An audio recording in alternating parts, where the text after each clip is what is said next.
এর মাঝেই পিয়ন এসে বলে গেল, স্যার ম্যাডাম আপনাকে ডাকছে, সবাই মিটিং রুমে অপেক্ষা করছে আপনার জন্য। আমি রেডি হয়ে সামনের দিকে হাঁটতে লাগলাম, সবাই শুধু আমার মুখের দিকে তাকিয়ে আছে। আমি আমার মতো মিটিং রুমে চলে গেলাম। আমি ভিতরে গিয়ে সালাম দিয়ে আমি আমার কাজ করতে লাগলাম। তবে রিমি ম্যাডাম যে এখানে ছিল এটা আমি খেয়ালই করিনি। তবে সবাই আমার কথা মনোযোগ সহকারে শুনছে। সবশেষে আমি শুধু বললাম, জানি না আপনারা আমাদের এই প্রজেক্টটা নিয়ে কাজ করবেন কিনা, তবে আমি এখানে বেশি দিন হলো কাজ করি না, ভুল তো হতেই পারে, নতুন মানুষ আমি। আর এটা আমার নিজের অফিস বলতে পারেন। এখানে আমরা সবাই একটা পরিবারের মতোই কাজ করি। ওই কথাই আছে না, 10 মিলে করি কাজ, হারি জিতি নাহি লাজ। আমার কথা শুনে একটা মেয়ে দাঁড়িয়ে বলল, আপনার সবকিছু ভালোই লাগলো, তবে আপনি সেই কখন থেকে দাঁড়িয়ে কথা বলছেন, ইচ্ছে করলে বসেও কথা বলতে পারেন। মেয়েটার কথা শুনে আমি হাসি দিয়ে বললাম, ম্যাডাম কিছু মনে করবেন না, আমি আগেই বলছিলাম আমি এই অফিসের জন্য সবকিছু করতে পারি, কারণ এটা আমার নিজের অফিস। আমার পায়ে একটু সমস্যা আছে, যার কারণে বসতে পারছি না। আপনাদের সামনে বসে আমি কোনো বেয়াদবি করতে পারবো না, এজন্য বসি নাই। কেউ আবার কিছু মনে করবেন না, যদি আমার কথায় ভুল থাকে তো মাফ করবেন। এই কথা বলে আমি বের হয়ে গেলাম। তবে রিমি ম্যাডাম শুধু আমার মুখের উপর তাকিয়ে আছে। আমি যে এত সুন্দর করে সবকিছু উপস্থাপন করব তিনি ভাবতেও পারে নাই। মিটিং রুম থেকে বের হতেই আবির এগিয়ে এসে বলল, রিফাত সবকিছু ঠিক আছে তো? আমি বললাম, ম্যাডাম এসে তোদের জানাবে, তবে আশা করি আমার কথায় ওনারা খুশি হয়েছে। এই কথা বলে আমি ওয়াশরুমে চলে গেলাম। একটা সিগারেট জ্বালিয়ে টানতে লাগলাম। মাঝে মাঝে মনটাকে মানাতে পারি না যে রিমি ম্যাডাম কেন আমার সাথে এমন করেন। এমন না যে আমি ইচ্ছা করে ওনাকে বিয়ে করতে চেয়েছিলাম, আমাকে তো জোর করা হয়েছে ওনার মতোই। কিন্তু উনি আমার উপর অকারণে এভাবে রেগে অত্যাচার করছে, যেখানে আমি কোনো দোষ করি নাই পর্যন্ত। সিগারেট শেষ করে ওয়াশরুম থেকে বের হয়ে দেখি সবাই মিলে মিষ্টি খাচ্ছে। আর ম্যাডাম সবাইকে বলছে, তোমাদের অনেক অনেক ধন্যবাদ সবাই মিলে একসাথে কাজ করার জন্য। আর আজকে অফিসে হাফ টাইম হবে, সবাই মিলে সবকিছু রেডি করে নাও, আমরা আগামীকাল রওনা দিব। হঠাৎ করে ম্যাডাম আমার দিকে তাকালো, তবে তিনি কিছু বলে নাই আমাকে। চুপ করে উনি ওনার রুমে চলে গেলেন, আমাকে ধন্যবাদ পর্যন্ত দেয় নাই। আর আমি তো ধন্যবাদ পাওয়ার যোগ্য নয়, ছোট লোক মানুষ আমি। আবির আমাকে দেখে আমার হাত ধরে বলল, বন্ধু তুই তো ফাটিয়ে দিলি রে, আমরা জানতাম তোরে দিয়ে সবকিছু হবে। সবার পক্ষ থেকে তোরে অনেক অনেক ধন্যবাদ, নে মিষ্টি খা। আমি হাসি দিয়ে বললাম, এই মিষ্টি তোদের জন্য, আমার জন্য না রে। আবির বলল, আরে বেটা নে খা। আমি মন খারাপ করে বললাম, বাদ দে, আমি খাবো না। আবির বলল, রিফাত তোর হঠাৎ কি হলো? আজকে তো সবাই খুশি, কারণ আগামীকাল আমরা সুন্দরবন যাব সবাই মিলে। আমি শুধু বললাম, সবার জন্য সবকিছু হয় না, আমার জীবনে আনন্দ বলতে কিছু নাই রে।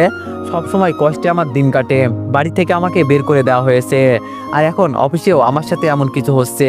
আমি চাই না কান্না করতে, তাও কান্না করতে হয়। এই কান্নাই হয়তো আমার একমাত্র জীবন সঙ্গী। তবে আফসোস, এই দুঃসময়ে কাউকে পাশে পেলাম না। অফিসের সবাই আমার দিকে তাকিয়ে আছে, কেউ হয়তো ভাবতে পারে নাই আমি এই খুশির দিনে কান্না করছি। আমি চোখের পানি মুছে আমি গিয়ে আমার চেয়ারে বসে গেলাম। তবে দরজার কাছে রিমি ম্যাডামকে দেখলাম দাঁড়িয়ে আছে, তিনি আমার দিকে তাকিয়ে আছে। আমি তাকাতে দেখেই তিনি ভিতরে চলে গেলেন, হয়তো দেখতে আসছেন আমি কি করছি। হায় রে মানুষ, আমি আমার মতো কাজ করছি। এর মাঝে রাধিকা এসে বলল, রিফাত চল বাসায় যাই। আমি বললাম, এখনো তো বাসায় যাওয়ার সময় হয় নাই, আর আজকে নাকি হাফ ডে হবে। রাধিকা বলল, আরে চল তো, ম্যাডাম আমাদের যেতে বলছে, আর আজকে তুই যা করলি এমনি ম্যাডাম তোরে কিছু বলবে না। আমি বললাম, কে কি বলবে আর না বলবে তা দেখে আমি কি করব, তুই বাসায় যা, আমি এখন যাব না, আমার ডিউটি যতক্ষণ পর্যন্ত আমি ততক্ষণ পর্যন্ত থাকবো। রাধিকা বলল, তুই এমন কেন বলতো রিফাত, একটা কথা বললেও শুনিস না। আমি বললাম, তোর উপর আমার অনেক রাগ জমা আছে, এজন্য আমি তোরে কিছু বলার আগেই তুই এখান থেকে চলে যা। রাধিকা বলল, এত রাগ ভালো না বাবু, বুঝলাম। আমি বললাম, প্লিজ তুই যা বলছি, আমাকে আমার কাজ করতে দে। রাধিকা বলল, দেখ কালকে তো আমাদের যেতে হবে, এজন্য এখন বাসায় গিয়ে সবকিছু গুছিয়ে নিতে হবে। আমি বললাম, আমি যাই কিনা তারই বিশ্বাস নেই, তুই যা প্লিজ। রাধিকা বলল, চল আমার সাথে। এবার আমি জোরে বললাম, তোরে আমি বলছি না যেতে, আমার জন্য তোর অপেক্ষা করতে হবে না, তোর মন যা চাই তুই তা গিয়ে কর যা। রাধিকা ভয়ে আর কোনো কথা বলে নাই, চুপচাপ চলে গেল। আমি বসে বসে আমার কাজ করছি। কিছুক্ষণ পর সবাই ধীরে ধীরে চলে যেতে লাগলো। হঠাৎ আবির আমার সামনে এসে বলল, কিরে রিফাত চল তো, আর কত কাজ করবি? আমি বললাম, আবির একটা হেল্প করবি? আবির বলল বল কি করতে হবে। আমি বললাম আজকে সকালে কিচেন রুমে গিয়েছিলাম, বুয়া গরম পানি ফেলতে গিয়ে আমার উপর ফেলে দিয়েছিল। এখন ভালো করে বসতেও পারছি না, ডাক্তারের কাছে তো আর যেতে পারবো না, এতটা সময় নাই আমার, তুই কোনোভাবে। আবির বলল বুঝছি, আর বলতে হবে না তোরে, আমি মেসেঞ্জারে ওষুধগুলোর নাম লিখে দিব, আর বাসায় যেতে হলে হাসপাতাল হয়ে যেতে হয়। দেখি তোর কি হয়েছে, একটা পিঠ তুলে নি। আবির আমার শার্ট তুলে বোকা হয়ে গেল। আবির বলেই ফেললো তোর পুরো পিঠ লাল হয়ে আছে, এরপরও কিভাবে তুই কাজ করছিস। আমি বললাম আমার কাজ তো আমাকেই করতে হবে, কেউ তো আর আমার কাজ করে দিবে না। আবির বলল তাই বলে তুই এই অবস্থায় এই শরীর নিয়ে। আমি বললাম থাক বাদ দে, তোরে আমি যেটা বললাম তুই সেটা কর প্লিজ। আবির বলল তাহলে চল দুইজন মিলে যাই। আমি বললাম হাতে কিছু কাজ আছে, সেগুলো শেষ করে আসি, তুই যা। আবির বলল ম্যাডাম তোরে কিছু বলবে না, তুই চল তো। আমি বললাম না রে, তুই বললেও আমি যাব না, আমার কাজ যতক্ষণ পর্যন্ত শেষ না হবে ততক্ষণ পর্যন্ত যাব না। আবির বলল তুই যে কি ভাই এটাই বুঝলাম না, আচ্ছা ঠিক আছে থাক তুই, আমি গেলাম। আবির চলে যেতেই ভাবিও দাঁড়িয়ে বলল সবাই তো প্রায় চলে গেছে, চলো রিফাত যাই। আমি বললাম না ভাবি আপনি যান, আমার কিছুটা দেরি হবে। ভাবি বলল আচ্ছা ঠিক আছে, তবে কাল কিন্তু সময় মতো চলে আসবে। আমি বললাম যাই নাকি এটাই তো বিশ্বাস নাই ভাবি, আগে দেখি। ভাবি বলল কি বলো তুমি যাবে না, আজকে মূলত পিকনিকে যাচ্ছি তোমার জন্য, তুমি যদি ইচ্ছে করতে তো সবকিছু করতে পারতে, কারণ তখন সবকিছু তোমার হাতে ছিল।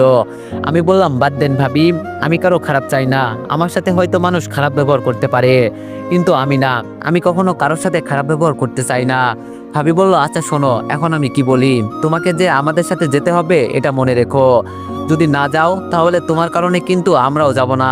আমি বললাম আচ্ছা ভাবি ঠিক আছে, যতটা সম্ভব আমি চেষ্টা করব আপনার কথা রাখার জন্য। ভাবি যেতে যেতে বলল শুধু চেষ্টা করলে হবে না, যেতে হবে মানে যেতেই হবে, নইলে তোমাকে তোমার বাসা থেকে তুলে আনবো, এই বলে দিলাম। আমি হাসি দিয়ে বললাম আপনি বললে তো আমি আপনার জন্য 7 সমুদ্র পার করে চলে আসবো। আমার কথা শুনে ভাবি খিলখিল করে হাসতে হাসতে চলে গেল।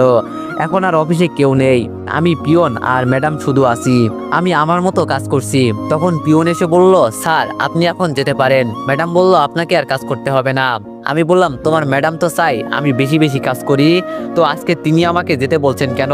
পিয়ন বলল স্যার আমি এত কিছু জানি না, ম্যাডাম বলল আপনাকে বের হতে, আর উনি যাওয়ার আগে সবকিছু একবার দেখে যাবেন। এই বলে পিয়ন চলে গেল।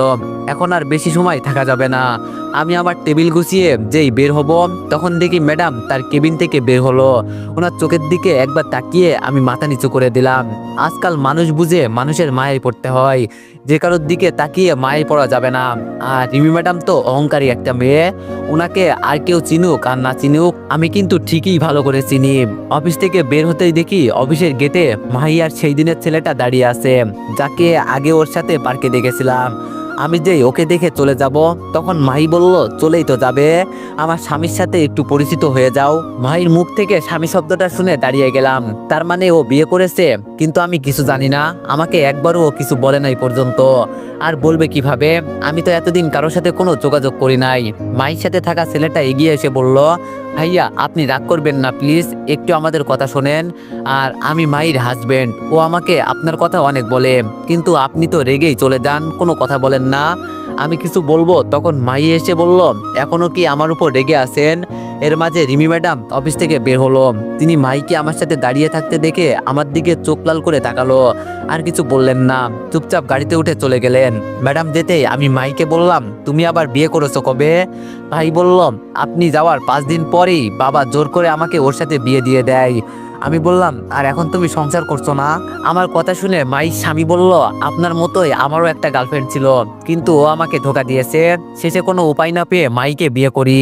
ও মোটামুটি ভালোই আছে, পিচ্ছি হলো মনটা অনেক ভালো। আমি হাসি দিয়ে মনে মনে শুধু বললাম এতদিন আমি ওর সাথে ছিলাম, আমি জানি ও কেমন ভালো একটা মেয়ে, তবে আমার কপালে ছিল না বলে ওকে আমি পেলাম না। যাক আফসোস করে কি আর লাভ আছে। মাই আমার হাত ধরে বলল আমাকে মাফ করে দেন, আমি আপনার সাথে অনেক বড় একটা ভুল করে ফেলেছি। আমি বললাম থাক এইসব কথা এখন বাদ দাও, এখন তোমার স্বামী আছে, তোমাকে আমি দোষী মনে করি না, এটা হয়তো আমার কপালে লেখা ছিল। মাহি বলল আমি মেম্বার আর চেয়ারম্যান সাহেবকে সবকিছু বলেছি, আপনি চাইলে। আমি বললাম এতদিন বাসায় যাই নাই, এখন কি তোমার মনে হয় আমি বাসায় যাব। বলছি না বাদ দাও, তবে আমার কষ্ট লাগলো কোন জায়গায় জানো মাহি, তুমি ইচ্ছে করে সবকিছু করেছো। মাহি মাথা নিচু করে বলল, সরি, আমাকে মাফ করে দেন। আম্মুর জন্য আমি এমন করতে বাধ্য হয়েছি। আমি আপনার পায়ে হাত দিয়ে বলছি, প্লিজ মাফ করে দেন। আমি বললাম, থাক, বাদ দাও, এখন তোমার স্বামী আছে, এইসব কথা বলে এখন আর সময় নষ্ট করতে চাই না। আর তুমি জানো কিভাবে আমি এই অফিসে চাকরি করি? মাহি বলল, আপনি আসার সময় আমি আপনার পিছু নিয়েছিলাম, আর তখন দেখলাম আপনি এই অফিসে চাকরি করেন। আমি বললাম, ও আচ্ছা, তাই বলো। তো এখন তোমরা কেমন আছো? বিবাহিত জীবন কেমন যাচ্ছে? ভাই ওর হাজবেন্ডের হাত ধরে বলল, আমরা অনেক অনেক হ্যাপি আছি। উনি ওষুধ কোম্পানিতে চাকরি করেন আর আমি বাসায় বসে থাকি। এক কথায় আমরা খুব ভালো আছি। আমি হাসি দিয়ে বললাম, শুনে খুব ভালো লাগলো। ভাই বলল, আপনি কেমন আছেন? আমি বললাম, এই তো মোটামুটি আছি। ভাই বলল, আমি কিন্তু আপনাকে ভালো করেই চিনি, মুখে বলছেন ভালো আছি, কিন্তু আপনার মনে অন্য কথা। আমি বললাম, এখানে তো অনেকক্ষণ দাঁড়িয়ে আছি, চলো রেস্টুরেন্টে যাই, খেতে খেতে সবকিছু বলবো নি, এমনি এখনো তেমন কিছু খাওয়া হয়নি। ভাই বলল, তাহলে ঠিক আছে, চলেন। রেস্টুরেন্টে গিয়ে খাবার খেতে খেতে রিমির বিষয়ে ভাইকে সব বললাম। সব শুনে ভাই বলল, তাহলে তো আপনি খুব সমস্যার ভিতরে আছেন, চাইলেও যেতে পারবেন না। হঠাৎ করে একটা আইডিয়া এলো আমার মাথায়, রিমিকে তো আমি মরে গেলেও আর বিয়ে করব না, ওকে যদি আমি মানসিকভাবে শাস্তি দিই তাহলে কেমন হয়? এটাই করতে হবে, যেটা আমি চিন্তা করছি। ভাই বলল, কি চিন্তা করে না তো? আমি বললাম, ভাই, আমার একটা কাজ করতে পারবে? এটাই শেষ কাজ, পরে তোমাকে আর কিছু বলবো না। ভাই বলল, জি বলেন, কি করতে হবে? আমি যতটা পারি চেষ্টা করব। তো এভরিওয়ান, নেক্সট পার্টের জন্য সবাই একটু বেশি বেশি লাইক আর কমেন্ট করে দিও। ধন্যবাদ।